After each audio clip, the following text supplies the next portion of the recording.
Eu sou Miriam Nery e a partir de agora você acompanha o meu, o seu, o nosso programa Sei Pensar a Bahia. A inflação que resulta na alta de preços em 2021 chegou a muitos países que estavam com a economia estabilizada a ponto de se falar de uma inflação global. Esse fenômeno é uma das consequências da pandemia da Covid-19.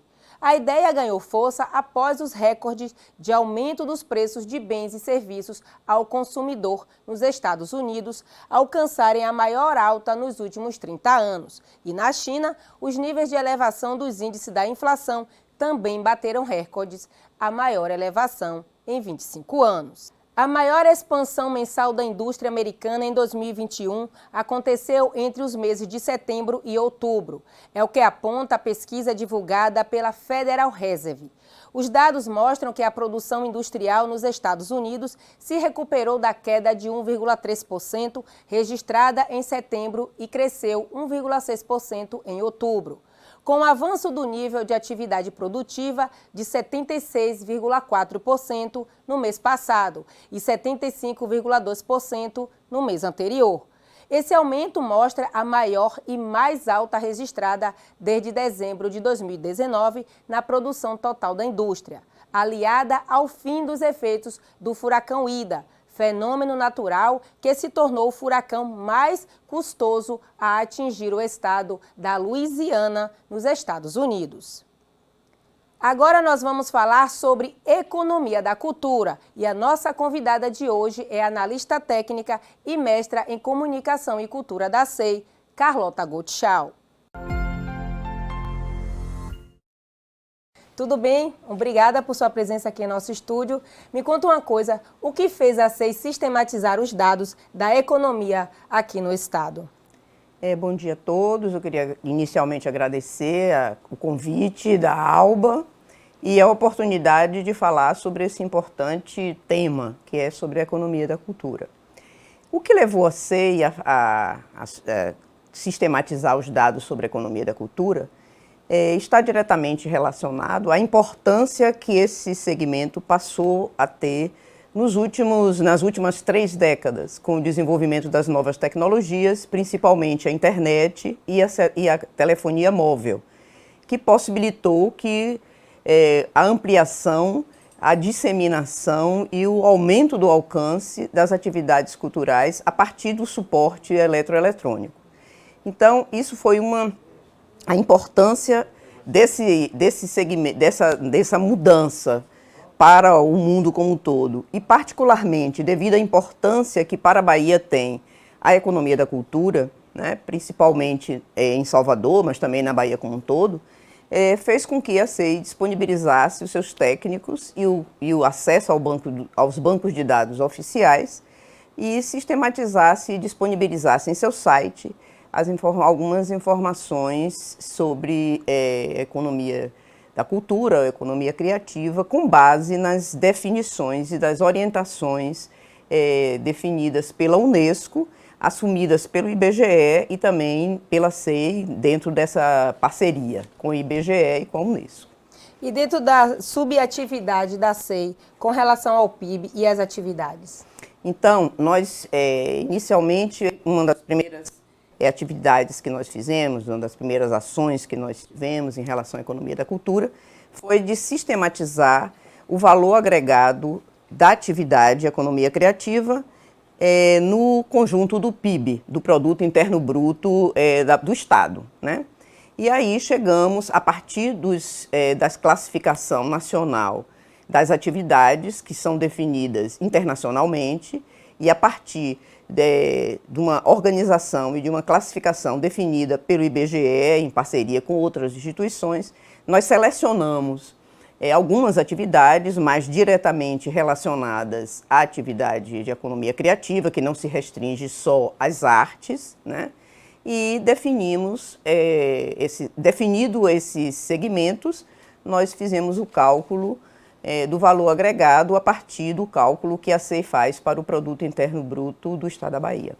A SEI hoje ela dedica um espaço mais relevante às festividades, tanto o São João como o Carnaval. Como é que fica? Quando nós fizemos esse trabalho de agregação dos valores, nós vimos que tem alguns segmentos que se destacam, né? Gastronomia é um segmento que tem um destaque muito grande, né? Outro segmento de grande destaque é a questão das celebrações, onde entram as festas, a tecnologia da informação, que representa em torno de 9% do valor agregado do segmento de economia criativa, que é uma subatividade que tem uma importância muito grande pelo valor agregado tecnológico que ela tem e tende a se expandir.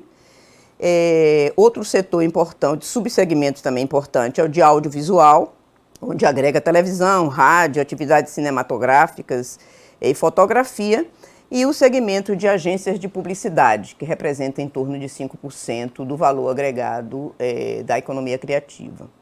Então, de posse disso e pelo efeito multiplicador que as celebrações e as festas têm sobre o conjunto da economia, nós demos um destaque às nossas duas principais festas, né, do ponto de vista de um estudo, de uma investigação, que é a festa do Carnaval e a festa do São João, que infelizmente o São João tem 2 anos que nós não temos em função do impacto da Covid-19, da pandemia, e tudo leva a crer que também não teremos, pelo 2º ano consecutivo, também o Carnaval, né?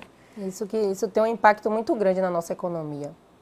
Tem um impacto sobre a economia, principalmente no setor de serviços ligado às atividades de entretenimento, de cultura diretamente, né? Principalmente o segmento de música, de audiovisual, e também sobre a rede hoteleira, o turismo de uma maneira geral, mas tem um impacto do ponto de vista da arrecadação fiscal, tanto do ICMS quanto do ISS para a prefeitura, mas também tem um investimento do poder público muito grande, né? Porque se a gente observar, o modelo que rege o Carnaval neste momento, e podemos dizer que nos últimos 30 anos, né, desde o sucesso do Axé Music, é um modelo que se organiza num tripé, que é o poder público, a iniciativa privada e os foliões, né? O poder público entra com toda a infraestrutura. Então, foi investido em 2020, foi investido quase 78 milhões de reais pelo governo do estado para a infraestrutura da festa. O que seria a infraestrutura da festa? Seria segurança pública, saúde, assistência social, uma série de suportes, né, de organização. A prefeitura investiu em torno de 60 milhões, parte deles arrecadado pela venda do uso do espaço público pela iniciativa privada, mas também tiram uma parte do orçamento da própria prefeitura. Então, segundo o prefeito Bruno Reis, a prefeitura de Salvador troca dinheiro, né? Então, quer dizer, na verdade, o poder público ele é um grande investidor do Carnaval, né? Do ponto de vista da organização e da infraestrutura. A iniciativa privada são os organizadores dos blocos, dos camarotes e toda a estrutura de publicidade, de marketing, de relacionamento que ocorre durante o Carnaval. E os foliões, que aí, considerando foliões, a população de uma maneira geral, que são os que brincam e os que trabalham na festa, né? Então, esse é o tripé que também se transferiu para a festa de São João, né? Esse mesmo tripé, diante do sucesso que houve no Axé Music, hoje já não tanto mais, mas principalmente nos anos 90 e 2000, esse modelo foi um modelo que foi transposto para o São João. Então, nesse sentido, não ter as festas é um baque, principalmente para o setor de turismo, para o setor de entretenimento, para o setor de música, mas não tem outro jeito, né? As condições estão exigindo, são festas que, por princípio, levam à aglomeração, né? E nesse momento a gente não está podendo aglomeração, porque isso vai ter um rebatimento na saúde pública e no número de mortes muito grande, como nós já vimos, né? Estamos vivendo, já vimos não, né? Estamos vivendo nos últimos 2 anos e ninguém quer mais isso, né? E a nova cepa já está aí, né? Exatamente. Pois é, quer ressaltar mais alguma coisa? Quero. Eu acho assim que essa experiência da pandemia, ela pode trazer para a ordem do dia a possibilidade de uma renovação do modelo do carnaval. O carnaval em Salvador ele existe desde o século XIX. E de lá para cá, teve várias mudanças, né?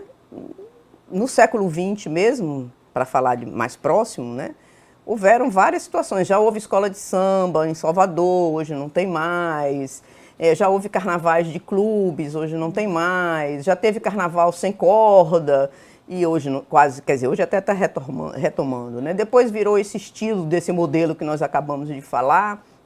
E talvez esse momento agora seja uma oportunidade para se rever, né? Esse modelo, que é um modelo que foi muito lucrativo por uma época, mas que nos últimos anos já começa a ter uma modificação, na medida que outras praças brasileiras, tipo São Paulo, Belo Horizonte, Rio de Janeiro, que eram os grandes emissores de turistas para a Bahia, já começam a ter um carnaval de rua, no estilo de Salvador, muitas vezes contratando até as grandes atrações do Carnaval de Salvador, a preços. A Prefeitura de São Paulo pode pagar muito mais do que a Prefeitura de Salvador, ou o Governo do Estado de Salvador. Então, o Carnaval da Bahia em 2020, nós já identificamos o Carnaval como sendo uma festa eminentemente regional, né? Regional no sentido de que a maior parte dos frequentadores são soteropolitanos, quer dizer, ou residentes em Salvador, e moradores da região do interior e do Nordeste brasileiro. Então, nesse sentido, o carnaval já não é tão lucrativo quanto foi nos anos 90, quando a Bahia era palco de lançamentos de carro, de marketing de relacionamento internacional, então já não é a mesma coisa. Então, pensando positivamente, e tem vários problemas, é uma festa muito concentradora de recursos, né? Na verdade, os empresários são quem mais lucra com a festa. Então, talvez seja um momento para se repensar o modelo do carnaval, né? Então, é uma oportunidade. Vamos fazer um suco de limão. Do limão, vamos fazer uma limonada, né? Isso aí. E agora nós vamos falar de um assunto que tem preocupado e muito as autoridades, que é o câncer de próstata. E o nosso convidado de hoje é Jadson Santana, economista da SEI. Olá, pessoal. Eu sou Jadson Santana, economista da SEI. O mês de novembro se encerrou, mas não podemos deixar de fazer referência ao Novembro Azul, que é uma campanha internacional que destaca a necessidade de discutir sobre o câncer de próstata entre a população masculina. Nesse sentido, a Superintendência de Estudos Econômicos e Sociais da Bahia, a SEI, apresenta um dashboard com dados e estimativas sobre o câncer de próstata no Brasil e na Bahia. O câncer de próstata é o mais incidente entre a população masculina. Entre todos os homens com diagnóstico positivo para algum tipo de câncer, o de próstata estava presente em 30% dos casos. A estimativa para o Brasil no ano de 2021 é de 65,8 mil novos casos de câncer de próstata. Isso equivale a aproximadamente 63 novos casos a cada 100 mil homens.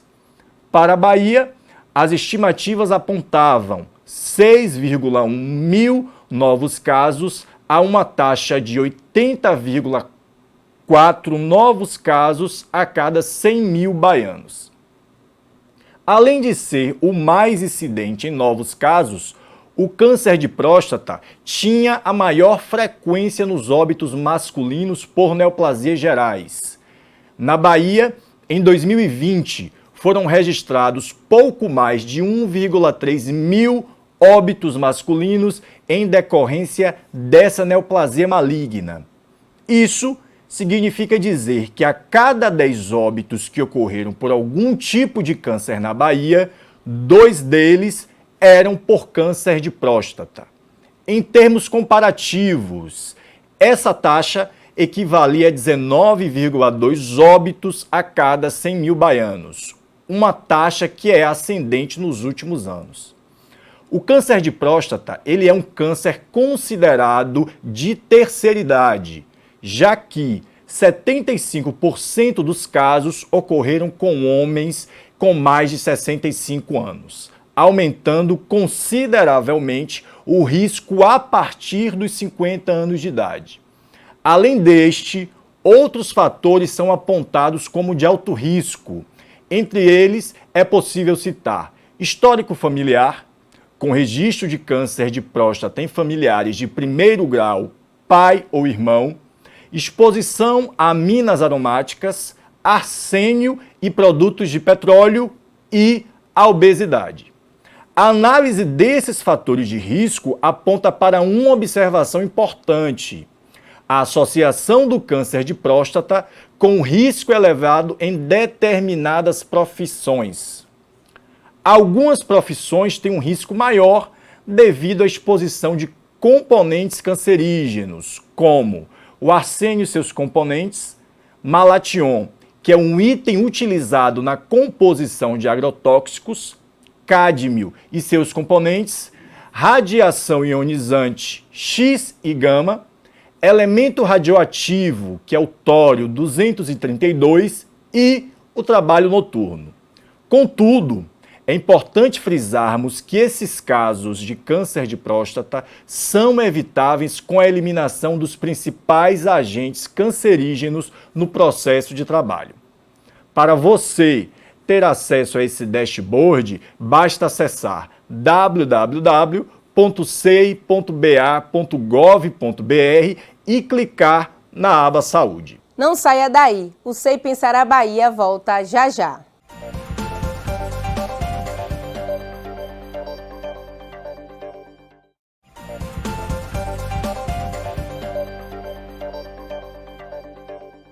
Estamos de volta e agora vamos acompanhar o cenário econômico nacional. A taxa de desemprego do Brasil mostrou tendência de queda de 13,2% no trimestre encerrado em agosto. Mas o dado não é animador, pois registramos 4º maior índice entre as principais economias do mundo. É o que aponta o ranking da agência de classificação de risco Austin Rattinger, que reúne dados de mais de 40 países que já divulgaram dados oficiais no terceiro trimestre. O levantamento mostra que o desemprego no Brasil é maior que o dobro da taxa média global e também o pior entre os integrantes do G20. O desemprego em nosso país atingiu 13,7 milhões de trabalhadores, segundo a última pesquisa divulgada pelo Instituto Brasileiro de Geografia e Estatística, o IBGE. O Índice de Confiança do Consumidor, ICC, do Instituto Brasileiro de Economia da Fundação Getúlio Vargas, caiu 1,4 ponto e chegou a 74,9 pontos em novembro. Esta é a menor taxa desde abril, que chegou a 72,5 pontos. Já na soma do trimestre, o índice registrou queda de 2,3 pontos, o que resultou 75,5 pontos, sendo o terceiro mês consecutivo de retração. Esses dados apontam que o índice influenciado por piora tanto na avaliação da situação do país quanto das expectativas dos brasileiros e brasileiras. O índice de situação atual, que mede o sentimento dos empresários sobre o momento presente do setor industrial, diminuiu 2,1 pontos e passou a 66,9 pontos. Agora nós vamos ao quadro Aprendendo com a SEI. E o nosso convidado de hoje é João Gabriel. Ele vai falar sobre o que é a cota de participação de ICMS dos municípios baianos. O Brasil é uma república federativa e a organização dos direitos e deveres de cada ente federado está prevista na Constituição. Nessa Carta Magna, estão elencadas as competências e obrigações em matéria de justiça, saúde, educação, segurança pública e regime tributário, apenas para citar alguns tópicos. Assim, se quisermos responder à pergunta a respeito da cota participação do ICMS nos municípios, precisamos voltar o nosso olhar sobre o regime federativo que acabei de citar e as competências tributárias de cada ente federado, que são a União, Estados, Distrito Federal e municípios. O regime federativo está associado a territórios com vasta extensão, como é o caso do Brasil e Rússia. Neste regime, os entes são dotados de autonomia política, administrativa, tributária, financeira e estão unidos mediante um pacto federativo. Desse modo, as responsabilidades devem ser bem delimitadas para uma melhor efetividade no alcance da política pública.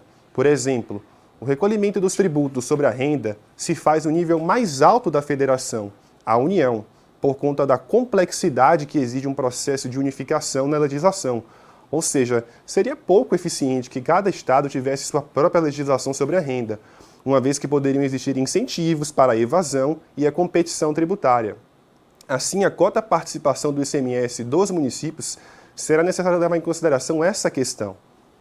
O ICMS é um tributo de competência dos estados e do Distrito Federal. O que acontece é que esta determinação constitucional é feita no mesmo sentido do exemplo anterior sobre o imposto sobre a renda. A sua exploração pelos estados está atrelada ao fato de que os estados possuem melhores condições técnicas e legais para medir o fato gerador do imposto, ou seja, o valor adicionado entre as diferentes etapas da produção e circulação de mercadorias. Mas isso não exclui que este fato gerador acontece no espaço territorial dos municípios. Por isso é justo que o volume arrecadado pelos estados envolva uma contrapartida aos municípios. E isso por diversos motivos. São os municípios que asseguram as condições do ambiente de negócios a nível microeconômico, com licenças, alvarás e portarias. Se as empresas produzem e circulam mercadorias, o fazem no espaço municipal, e também são os municípios que sofrem os efeitos negativos da circulação e produção de mercadorias no seu espaço, a exemplo da depreciação do uso do solo urbano. E, por fim, os municípios são responsáveis pelo financiamento de políticas públicas em regime de parceria com os estados, a exemplo das áreas de educação e saúde, justificando, portanto, que possam existir fontes que financiem essas ações. Desse modo, a cota participação do ICMS de 25% recolhida pelos estados e destinada aos municípios segundo os critérios previstos na Constituição e em lei estadual, atendem a uma lógica que os estudiosos chamam de federalismo fiscal. Neste conceito, estão envolvidos os diferentes direitos e deveres de cada ente federado na esfera tributária. A SEI, em 2022, lançará a 10ª edição da revista com o perfil financeiro dos municípios, que trará reflexões sobre esse importante assunto para a sociedade baiana. Agora vamos dar um giro pelo interior. E no Giro pelo Interior dessa semana vamos falar de dois assuntos que têm preocupado as autoridades baianas: as doenças psicológicas causadas pelo isolamento social nesse período de pandemia e o retorno das aulas presenciais no estado. Com o objetivo de debater esses temas, a Superintendência de Estudos Econômicos e Sociais da Bahia convidou acadêmicos de várias vertentes para a 12ª rodada de discussão, realizada de forma virtual. Dando início ao primeiro painel de debate da 12ª rodada de discussão virtual da SEI, a professora da Universidade Estadual de Feira de Santana, Yara Rios, apresentou o tema: os reflexos da pandemia nos aspectos psicológicos. Emocionalmente, nós estamos lidando cotidianamente com uma erupção de emoções e sentimentos que muitas vezes nós nem conseguimos elaborar, nós nem conseguimos definir. Já estamos sentindo a exaustão da situação, já estamos sentindo a desesperança, muitas vezes, né? Porque ano passado, por exemplo, né, final de maio, início de junho, nós estávamos vivendo o auge das lives, né? Uma forma diferente de festejar o São João. As pessoas estavam cotidianamente compartilhando o seu dia a dia dentro de casa, e nesse momento a gente está vivendo um silêncio total em relação a isso. O outro tema da pauta, que foi o retorno presencial e semipresencial de aulas em todo o estado, foi levantado pela professora Lúcia de Fátima, da Universidade Estadual da Bahia. Para ela, sem a vacinação, a retomada das atividades torna-se inviável. É preciso entender que agora é tudo ou nada, não é? Não há tempo para a gente pensar se vamos estruturar a economia, se vamos ser, que país que vamos ser. Agora é tempo de salvar as vidas, é tempo de acolher as pessoas. E a educação, no meu entendimento, e aí impossível voltar às aulas sem vacinação. Já a professora Mônica de Moura, da Universidade Estadual de Santa Cruz, destacou durante a apresentação a situação dos 3 municípios que compõem a macro-região do estado, Ilhéus, Itabuna e Jequié. Segundo a educadora, eles vêm sofrendo um impacto significativo na economia e precisam de ajuda. Mas nós temos aí 3 municípios, que é Itabuna, Ilhéus e Jequié, que tem havido uma expressividade no crescimento de casos, no crescimento de óbitos, e isso é algo que assim, nos chama muita atenção. Por quê? Porque se economicamente esses municípios também são dos mais relevantes dentro do estado, a gente está falando também de impactos sobre o mercado de trabalho, sobre o emprego, sobre uma série de questões, e como é que isso vai refletir, por exemplo, da questão do ponto de vista do trabalhador. O diretor de estudos da SEI, Edgar Porto, explicou que a pandemia da Covid-19 realçou ainda mais as desigualdades no país, principalmente no estado da Bahia. Que isso morre mais gente pobre, negros, porque são pobres, que já vêm de um processo de desenvolvimento de marginalização dos negros e dos pardos há séculos, e que os resultados agora a pandemia mostrou, entendeu? São mais pobres e morrem mais, porque moram pior, têm menos acesso à educação, têm menos acesso à saúde. Agora vamos acompanhar como está o cenário econômico aqui na Bahia. Mais empregos para a Bahia. O Grupo Boticário vai ampliar a produção e aumentar a geração de postos de trabalho após a inauguração, no último dia 18, com a presença do governador Rui Costa, o Polo da Beleza Grupo Boticário, em Camaçari. Até 2023, o grupo injetará cerca de 600 milhões de reais em melhorias na infraestrutura da fábrica e espera ampliar em 65% a capacidade produtiva. Cerca de 1.000 postos de emprego, sendo 350 vagas diretas, devem ser criadas. Dados divulgados pela Agência Nacional de Mineração mostram que a Bahia foi o estado que mais investiu em pesquisa mineral nos anos de 2019 e 2020.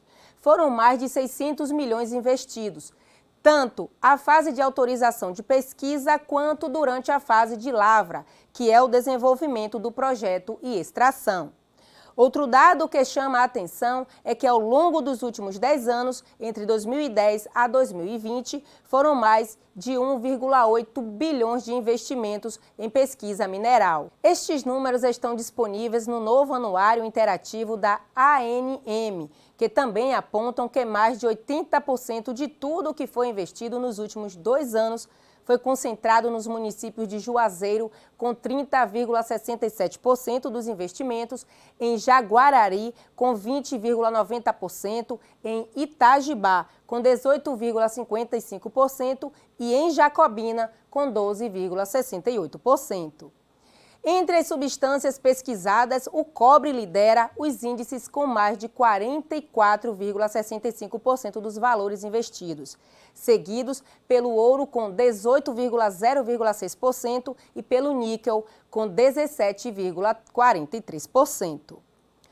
O índice de movimentação econômica de Salvador retraiu 1,9% em setembro de 2021, em comparação com o mês anterior, após cair em julho com menos de 0,1% e agosto com menos de 2,2% em 2021.